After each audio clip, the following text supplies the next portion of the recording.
اور ہم نے فرعون کو اپنی سب نشانیاں دکھائیں مگر وہ تکذیب اور انکار ہی کرتا رہا۔ کہنے لگا کہ موسیٰ، کیا تم ہمارے پاس اس لیے آئے ہو کہ اپنے جادو کے زور سے ہمیں ہمارے ملک سے نکال دو؟ تو ہم بھی تمہارے مقابل ایسا ہی جادو لائیں گے، تو ہمارے اور اپنے درمیان ایک وقت مقرر کر لو کہ نہ تو ہم اس کے خلاف کریں اور نہ تم، اور یہ مقابلہ ایک ہموار میدان میں ہوگا۔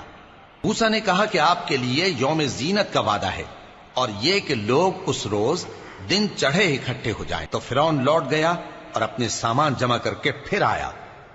موسیٰ نے ان جادوگروں سے کہا کہ یہ تمہاری بربادی ہوگی، اللہ پر جھوٹ نہ باندھو، وہ تمہیں عذاب سے فنا کر دے گا، اور جس نے جھوٹ باندھا وہ نامراد رہا۔ تو وہ باہم اپنے معاملے میں جھگڑنے اور چپ کے سرگوشی کرنے لگے۔ کہنے لگے یہ دونوں جادوگر ہیں، چاہتے ہیں کہ اپنے جادو کے زور سے تم کو تمہارے ملک سے نکال دیں